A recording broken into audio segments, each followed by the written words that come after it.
Hello everyone, welcome to Anjisha studies. आज हम start करेंगे कुछ इंपॉर्टेंट क्वेश्चन। तो चलिए स्टार्ट करते हैं। 1009 ईस्वी में निम्न में से किसने नगरकोट कांगड़ा को लूटा था? तो इसका सही आंसर क्या रहने वाला है? नगरकोट कांगड़ा को भी कहा जाता है, कांगड़ा को कहा जाता है।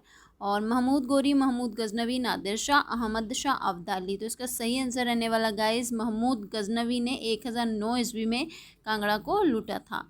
और नेक्स्ट यहाँ पे क्वेश्चन रहेगा, किस तारीख को गांधी जी ने दांडी यात्रा शुरू की थी? 10 मार्च 1920, 12 मार्च 1930, 14 मार्च 1930, 15 मार्च 1929। तो इस तरीके से आप क्वेश्चन को आंसर को आप छांटने की ट्राई करें कि कौन सा आंसर इसमें बेटर रहने वाला है। जो आपको थोड़ा बहुत अगर आपने रीड करा होगा तो आपको याद होगा कि हाँ 1930 था, लेकिन आपको एग्जैक्ट डेट नहीं पता है, तो आप इस तरीके से थोड़ा सा इसे ट्राई करें। तो इसका सही आंसर रहने वाला है 12 मार्च। नेक्स्ट यहाँ पे रहेगा, कियास वन्यजीव विहार किस ज़िले में स्थित है? तो यहाँ पे आपको बता दिया जाए तो किन्नौर में, कुल्लू में, लाहौल स्पीति में। तो इसका सही आंसर रहने वाला है कुल्लू में है ये कियास वन्यजीव विहार। तो क से स्टार्ट है, आप इस तरीके से भी लर्न रख सकते हैं इसे। जैसे कि आप ऐसा समझ सकते हैं कि जैसे इसमें ल आधा है तो आप य को भी यूं ही लिखा जाता है ना, ये तो आधा ही है, वरना वर्ड तो यूं जाके पूरा होता है। तो यहीं पे ये फिनिश हो रहा था। आप इस तरीके से भी लर्न रख सकते हैं कि इसमें क्यास वन्यजीव विहार जो है वो कुल्लू में है। समुद्रगुप्त की प्रशस्ति की रचना किसने की थी? तो बाणभट्ट, हरिसेन, चाणक्य, कौटिल्य। तो समुद्रगुप्त की प्रशस्ति की रचना की थी हरिसेन ने। ओके गाइस, और हरिसेन ने इसके बारे में बहुत लिखा था कि बहुत अच्छा राजा था, इसके जैसा कोई राजा नहीं था। तो ये उन्होंने इसके लिए एक प्रशस्ति लिखी थी। और नेक्स्ट यहाँ पे है, मतलब प्रशस्ति का मीन होता है कि उसकी प्रशंसा में उसने कुछ लिखा था स्तंभ के ऊपर। नेक्स्ट यहाँ पे स्टार्ट रहेगा, मुगल सम्राट अकबर का समकालीन चंबा का राजा कौन था? जब मुगल सम्राट अकबर था तो उस समय जो चंबा का राजा था वो कौन था? यहाँ पे ये क्वेश्चन आपको देखने को मिलेगा। प्रताप सिंह वर्मन, मेघचंद, ज्ञानचंद, उमेद सिंह। तो इसका सही आंसर रहने वाला है प्रताप सिंह वर्मन। आपको चंबा में उस समय जब अकबर था तो उस समय चंबा में आपको राजा देखने को मिले थे प्रताप सिंह वर्मन। हाँ, तो चलिए नेक्स्ट क्वेश्चन देखते हैं। आपसे ये भी क्वेश्चन पूछा जा सकता है, बिलासपुर के रिलेटेड भी बहुत सारे क्वेश्चन पेपर में पूछे जाते हैं, जैसे कि बिलासपुर की स्थापना कब हुई थी, उसे कब मिलाया गया था हिमाचल में। तो इस तरीके से आपको क्वेश्चन बहुत सारे देखने को मिलते हैं। तो हम उसी टाइप का एक क्वेश्चन रहेगा कि जब अकबर था तो उस समय बिलासपुर का राजा कौन था? जब अकबर का समकालीन बिलासपुर का राजा कौन था? तो बिलासपुर का राजा था यहाँ पे ज्ञानचंद। ओके गाइज, और नेक्स्ट यहाँ पे क्वेश्चन रहने वाला है, आधुनिक होमोसेपियंस मानव का उद्भव किस काल में हुआ था? पुरापाषाण काल, मध्य पाषाण काल, ताम्रपाषाण काल, उच्च पाषाण काल। तो इसका सही आंसर रहने वाला गाइस डी, उच्च पाषाण काल में आपको आधुनिक होमोसेपियंस मानव का उद्भव देखने को मिलता है। और नेक्स्ट यहाँ पे, हिमाचल प्रदेश के प्राचीनतम निवासी कौन है? कौल, आर्य, गद्दी, खास। तो आपको लर्न रखना है कि कौल हिमाचल प्रदेश के प्राचीनतम निवासी माने जाते हैं, कौल। और यहाँ पे नेक्स्ट क्वेश्चन रहेगा, मानव ने सर्वप्रथम किस धातु का प्रयोग करना स्टार्ट किया था? तांबा, पीतल, चांदी, लोहा। तो इसका सही आंसर रहने वाला ए। तो मानव ने सर्वप्रथम तांबा का प्रयोग करना स्टार्ट किया था। और नेक्स्ट यहाँ पे आपको क्वेश्चन देखने को मिलेगा, मुगल सम्राट अकबर ने किस वर्ष कुल्लू रियासत को अपने कब्जे में लिया था? तो कुल्लू को अकबर ने कब अपने कब्जे में ले लिया था? तो 1556 में अपने कब्जे में ले लिया था। जैसे कि आपको याद हो तो इसकी जो दूसरी लड़ाई थी पानीपत की, हेमू के साथ इसकी लड़ाई थी अकबर की, तो वो भी 1556 में ही हुई थी। और नेक्स्ट यहाँ पे, तो इस तरीके से आप इससे कोरिलेट करके लर्न कर सकते हैं कि हाँ उनकी जो पानीपत की लड़ाई है वो भी 56 में हुई थी, और कुल्लू में भी उसने कुल्लू को भी अपने कब्जे में उसने तभी ले लिया था 1556 में। और नेक्स्ट यहाँ पे रहेगा, वर्तमान में भारत में कितने राज्य और कितने केंद्र शासित प्रदेश हैं? तो इसमें से जो सही आंसर रहेगा वो रहने वाला है बी, कि वर्तमान में 28 राज्य और 8 केंद्र शासित प्रदेश हैं। तो अगर हम केंद्र शासित प्रदेश की लिस्ट देखें तो कौन कौन से रहने वाले हैं, जैसा कि सबसे पहले नंबर पे दिल्ली, जम्मू कश्मीर, लद्दाख, दादर एंड नगर हवेली रहने वाला है, और साथ में दमन and Diu, Nagar Haveli, Daman and Diu and Puducherry रहने वाला है, चंडीगढ़ रहने वाला है, अंडमान निकोबार द्वीप समूह रहने वाला है, आइसलैंड। तो अब ये रहेंगे इसके 8 यूनियन टेरिटरीज रहेंगी। और नेक्स्ट यहाँ पे ये क्वेश्चन भी पेपर में पूछा जाता है कि गांधी फिल्म में गांधी की भूमिका निभाई थी, किसने निभाई थी? जो गांधी फिल्म है तो उसकी भूमिका किसने निभाई थी? तो बेन किंग्सले इसके भूमिका निभाई थी उन्होंने गांधी फिल्म में। इसका सही आंसर रहेगा ए। ये भी क्वेश्चन बहुत ही इंपॉर्टेंट है, काफ़ी पेपर्स में आपको देखने को मिलेगा। ओके गाइस, तो जैसे कि आप जानते हैं ना, गुजरात में होप्सो बहन को बेन करके बोलते हैं, वेन। तो उस तरीके से आप लर्न रख सकते हैं कि गांधी जी थे वो भी गुजराती थे, और उनको बेन करके मतलब उनकी आप ऐसे भी लर्न कर सकते हैं, उनकी जो पत्नी थी उन्हें वेन करके बोलते थे सब। तो इस तरीके से आप लर्न रख सकते हैं कि बेन किंग्सले गांधी जी की फिल्म में उनकी भूमिका निभाई थी। तीसरी अनुसूची के में किस बारे में वर्णन मिलता है? शपथ, वेतन, भाषा, इनमें से कोई नहीं।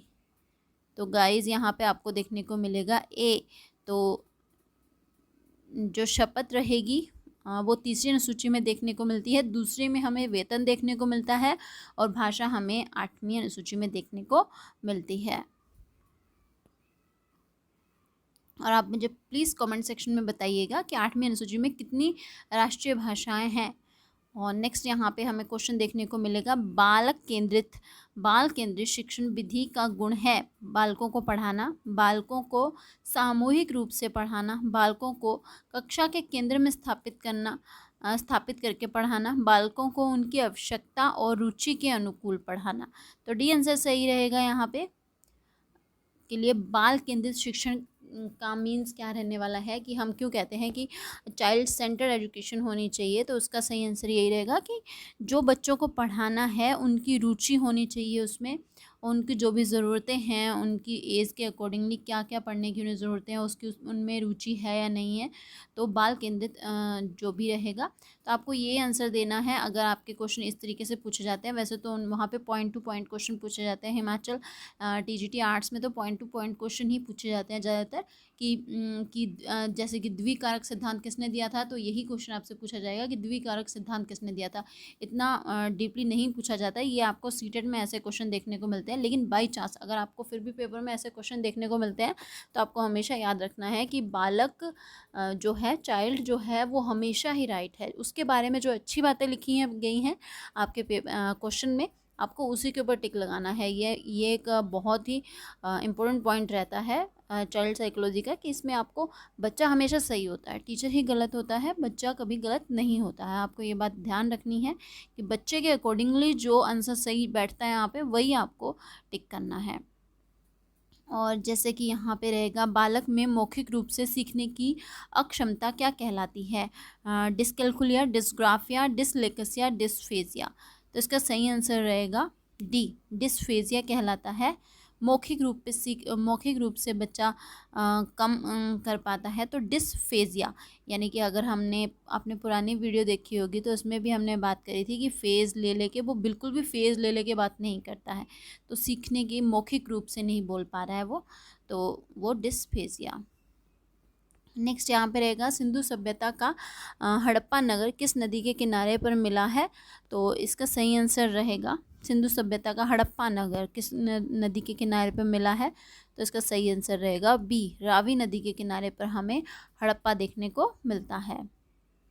तो डिस्ग्राफिया किससे संबंधित है? पढ़ने से संबंधित है, भाषा संबंधित है, या गणित से संबंधित है, या लेखन से संबंधित है? डिस्ग्राफिया तो ये लिखने से आता है, ग्राफ जैसे कि हम बनाते हैं, पैराग्राफ लिखते हैं ना हम, तो उस तरीके से आप इसे लर्न रख सकते हैं कि लेखन संबंधी विकार होता है डिस्ग्राफिया। तो डिसकैल्कुलिया जैसे कि गणित संबंधी है, और डिसफेजिया यानी कि वो रुक रुक के बोलता है, तो डिसफेजिया मतलब फेज ले लेकर के वो बोलता है, डिसफेजिया रुक रुक के बोलता है। इस तरीके से आप लर्न रख सकते हैं, डिसफेजिया, डिसफेजिया यानी कि वो फेज ले लेके बात करता है, यानी कि हकलाकर बोलता है। और इसी तरीके से जैसे कि हमें एक और भी आता है, अफेजिया, यानी कि वो फेज ले लेकर वो बोलता है, यानी कि बिल्कुल भी नहीं बोल पाता है। ओके, तो इस तरीके से आपको लर्न रखना है। अफेजिया बिल्कुल भी नहीं बोल पाता है कि वो फेज ले लेकर भी ही करता है। इस तरीके से आप लर्न रख सकते हैं पढ़ने के लिए। ये बस आपको लर्न रखने के लिए ट्रिक्स है। अगर कोई मिस्टेक हो इसमें तो आई एम रियली सॉरी। और नेक्स्ट यहाँ पे रहने वाला है डिसग्राफ, जैसे कि डिसफेजिया, तो वो फेज ले लेकर के बात करता है। डिसफेजिया यानी कि हकलाकर बोलता है। और एक वो आता है अप्रेक्सिया, अप्रेक्सिया IA, अप्रेक्सिया। और ये होता है कि जैसे कि आपने वो पिक्चर देखी होगी तारे ज़मीन पर, वो उसमें वो अपने लेजेस नहीं बांध पाता था बच्चा, या फिर वो बॉल नहीं पकड़ पाता है, तो उससे रिलेटेड रहता है अप्रेक्सिया, अप्रेक्सिया, अप्रेक्सिया। और नेक्स्ट यहाँ पे हमें क्वेश्चन देखने को मिलेगा, एशियाई विकास बैंक की स्थापना कब हुई थी? तो 1966 में एशियाई विकास बैंक की स्थापना हुई है। और नेक्स्ट यहाँ पे क्वेश्चन रहने वाला है गाइस, पोमोलॉजी किस के अध्ययन से संबंधित है? फलों के अध्ययन से, फूलों के अध्ययन से, घास के अध्ययन से, पुरातत्व संबंधी विज्ञान से। तो पोमोलॉजी रहेगा जो वो फलों से अध्ययन से रिलेटेड है। इसे आप इस तरीके से भी लर्न रख सकते हैं, क्योंकि फूलों में तो कोई भी नाम पलम नहीं होता है ना, जैसे, तो अगर पोमोलॉजी तो पलम आ रहा है ना इसमें, इस तरीके से आपको पोमोलॉजी पलम, तो इस तरीके से आप ऐसे लर्न रख सकते हैं कि पलम जो है वो फल होता है, तो ये फलों का अध्ययन होता है पोमोलॉजी। और नेक्स्ट यहाँ पे विटामिन बी का आविष्कार किसके द्वारा किया गया है? Hahnemann, मैकुलन, James Watson, Ronald roles. तो इसका सही आंसर रहेगा मैकुलन। और नेक्स्ट यहाँ पे हमें देखने को मिलेगा 11वीं अनुसूची का वर्णन कौन से 11वीं अनुसूची में किसका वर्णन किया गया है? पंचायती राज का, वेतन का, शपथ लेने का, भाषा का। भाषा का हमने ऊपर डिस्कस किया था, 8वीं अनुसूची है। शपथ लेना होप सो 3rd अनुसूची है। वेतन भत्ता यहाँ पे जो 2nd अनुसूची रहने वाली वो है। तो 11वीं अनुसूची होगी जो कि पंचायती राज से रिलेटेड रहेगी। तो इसका ए आंसर सही है। तो यहाँ पे नेक्स्ट रहेगा, संवेदी गतिशील अवस्था प्याजे के संज्ञानात्मक विकास का कौन सी अवस्था है? पहली, दूसरी, चौथा, तीसरा। तो प्याजे की संज्ञानात्मक अवस्था है वो पहला रहने वाला है। आपको प्याजे की जो भी रहती हैं अवस्थाएं वो ज़रूर लर्न करनी चाहिए, क्योंकि उनमें से पेपर में क्वेश्चन आपको इसमें हिमाचल टेट में तो आपको सीधा सीधा क्वेश्चन देखने को मिलेगा कि प्याजे की ये जो अवस्थाएं हैं 4, उनमें से ये है या नहीं है, ये पूछा जाएगा। तो इस तरीके से क्वेश्चन आपको यहाँ पे देखने को मिलते हैं। यू आकार की घाटी कहाँ पाई जाती है? चूना पत्थर क्षेत्र में, हिमानी क्षेत्र में, परिपक्व क्षेत्र में। तो जो नेक्स्ट आंसर रहने वाला है इसका, हिमानी क्षेत्र में आपको यू आकार की घाटी देखने को मिलेगी। सहारा मरुस्थल कहाँ पर स्थित है? यूरोप, एशिया, अंटार्कटिका, उत्तरी अफ्रीका। तो इसका सही आंसर रहने वाला है डी। तो आपको याद रखना है कि सहारा जो मरुस्थल है, सहारा डेजर्ट, वो आपको उत्तरी अफ्रीका में देखने को मिलता है। यानी कि अफ्रीका में तो वो है, लेकिन कौन से साइड है? तो वो उत्तरी अफ्रीका में है। और नेक्स्ट यहाँ पे रहेगा, यहीं तक आपके क्वेश्चन रहने वाले हैं आज के लिए। तो मिलते हैं किसी और वीडियो में। अगर आपको वीडियो पसंद आई हो तो please share, subscribe and like करना मत भूलिएगा। अगर आपका कोई सजेशन हो कि किसके ऊपर मुझे वीडियो बनानी चाहिए तो आप मुझे कमेंट सेक्शन में ज़रूर बताइएगा। Thank you so much everyone.